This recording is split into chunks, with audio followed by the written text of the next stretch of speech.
বিসমিল্লাহির রহমানির রহিম। আসসালামু আলাইকুম ওয়া রাহমাতুল্লাহি ওয়া বারাকাতুহু। আমি হাকিম মোহাম্মদ আশরাফুল আলম।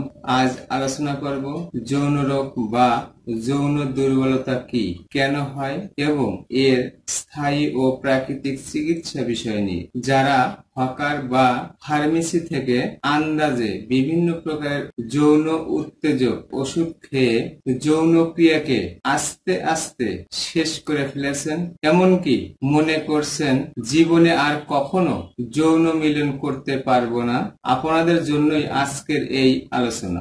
সম্মানিত সুধী, আমাদের দেশের পুরুষেরা যৌন দুর্বলতা, লিঙ্গ উত্থান অক্ষমতা, পুরুষাঙ্গের শিথিলতা, অধিক স্বপ্নদোষ, শুক্রমেহ বা লালামেহ, প্রোস্টেট গ্ল্যান্ড বৃদ্ধি বা প্রোস্টেট গ্ল্যান্ড বড় হয়ে যাওয়া সহ দ্রুত বীর্যপাত ও হস্তমৈথুন জনিত সমস্যায় বেশি ভোগে থাকেন।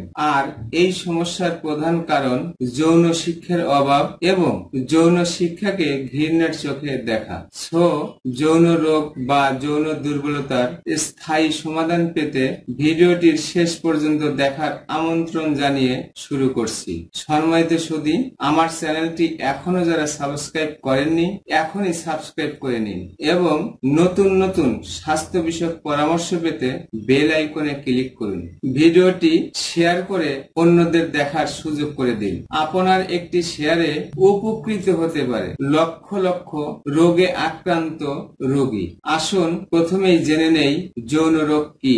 যৌন কামনা একজন সুস্থ মানুষের স্বাভাবিক জৈবিক চাহিদা মাত্র। প্রত্যেক মানুষই স্বাভাবিক যৌন ক্ষমতা নিয়েই জন্মগ্রহণ করেন। এই ক্ষমতার সফলতা নির্ভর করে তার পারিবারিক, পারিপার্শ্বিক, অর্থনৈতিক, সাংস্কৃতিক, যৌন জ্ঞান ও পরিবেশের উপর।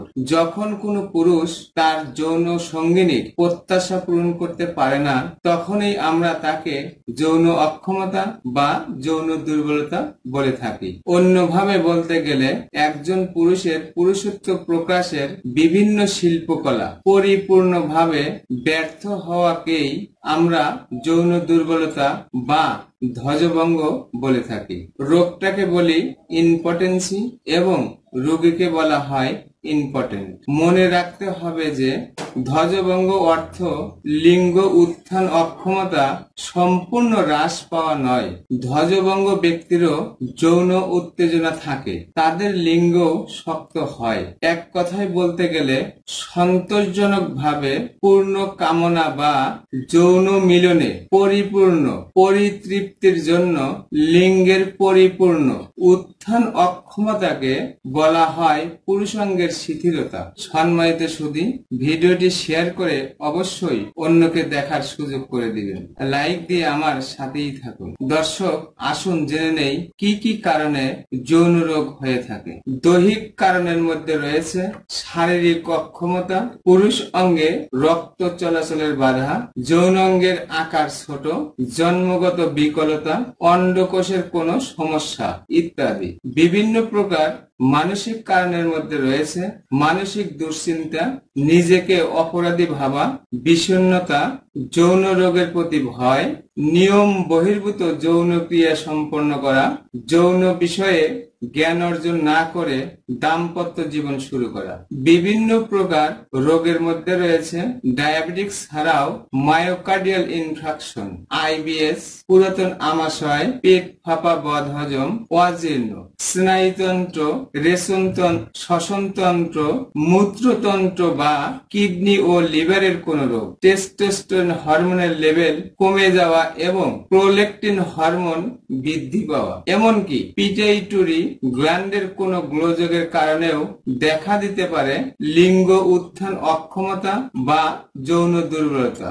বিভিন্ন প্রকার ওষুধের মধ্যে রয়েছে উচ্চ রক্তচাপ নিয়ন্ত্রণকারী ওষুধ, ডায়াবেটিস নিয়ন্ত্রণকারী ওষুধ, অ্যাসিডিটি নিয়ন্ত্রণকারী ওষুধ, কেন্দ্রীয় স্নায়ুতন্ত্র বা ড্রিপ ডিপ্রেশন নিয়ন্ত্রণকারী ওষুধ, নেশা জাতীয় ওষুধ, মরফিন, প্যাথিডিন, ডায়াজিপাম, আর্সেনিক এবং মার্কারি দ্বারা তৈরি ঔষধ সেবনেও হতে পারে লিঙ্গ উত্থান অক্ষমতা বা যৌন দুর্বলতা। সম্মানিত দর্শক, যৌন রোগ হওয়ার পিছনে যতগুলো কারণ আলোচনা করেছি, এর মধ্যে প্রধান কারণ হচ্ছে পেটের বিভিন্ন প্রকারের সমস্যা।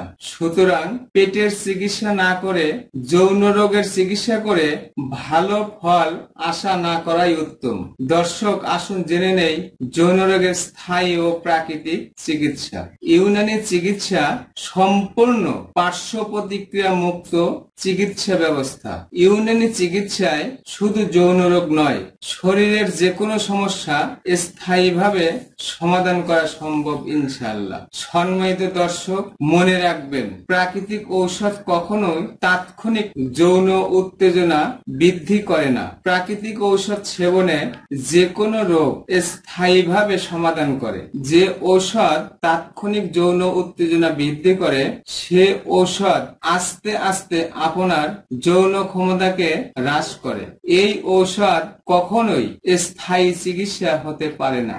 দর্শক, আসুন জেনে নেই যৌন রোগের স্থায়ী ও প্রাকৃতিক চিকিৎসা। 1 নম্বর, সফুক আবে হায়াত। 1 চা চামচ ঔষধ রাত্রে 1 গ্লাস হালকা গরম পানিতে ভিজিয়ে রেখে সকালে খাবারের 1 ঘন্টা আগে খাবেন। 2 নম্বর, সফুক সিমেন্ট প্লাস। 1 চা চামচ ঔষধ পরিমাণ মতো মধুর সাথে ভালো করে মিশিয়ে সকালে এবং রাত্রে খাবারের 1 ঘন্টা পরে খাবেন।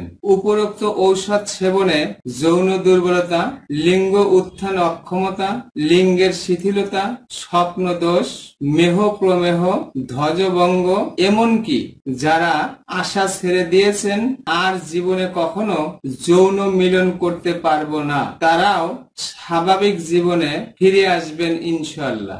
যারা গ্যাস্ট্রিক আলসার, আইবিএস, গলাবুক জ্বালা, পুরাতন আমাশয়, পেট ফাঁপা, বদহজম, অজীর্ণ সহ পেটের নানা সমস্যার কারণে যৌন দুর্বলতায় ভুগছেন, তাদের জন্য উপরের ঔষধের সাথে নিচের ঔষধ সেবনে অত্যন্ত কার্যকারী। 1 নম্বর, 1 চা চামচ সফুক আসুস এবং 1 চা চামচ সফুক বাদিয়ান 1 গ্লাস ঠান্ডা পানিতে মিশিয়ে সকালে এবং রাত্রে খাবারের 1 ঘন্টা আগে খাবেন। 2 নম্বর, হাফ চা চামচ সফুক আজওয়াইন 1 কাপ হালকা গরম পানিতে মিশিয়ে সকালে ও রাত্রে খাবারের 30 মিনিট পরে খাবেন।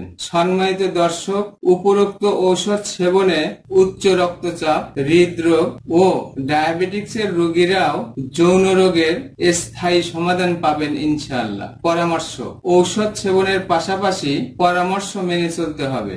সর্বোপরি সম্পূর্ণ সুস্থ না হওয়া পর্যন্ত চিকিৎসকের পরামর্শে চলতে হবে। সম্মানিত সুধী, আমার আলোচনা যদি আপনাদের ভালো লেগে থাকে তাহলে অবশ্যই আমার চ্যানেলটি সাবস্ক্রাইব করে নিন, ভিডিওটি শেয়ার করে অন্যদের দেখার সুযোগ করে দিন। আমার কথাগুলো কোথাও বুঝতে অসুবিধা হলে বা বিস্তারিত জানতে কমেন্ট করুন, লাইক দিয়ে আমার সাথেই থাকুন। সম্মানিত দর্শক, আজ এ পর্যন্তই, বিদায় নিচ্ছি। আবারও দেখা হবে নতুন কোনো বিষয় নিয়ে। ততক্ষণ সুস্থ থাকুন, ভালো থাকুন। আসসালামু আলাইকুম ওয়া রাহমাতুল্লাহি ওয়া বারাকাতুহু।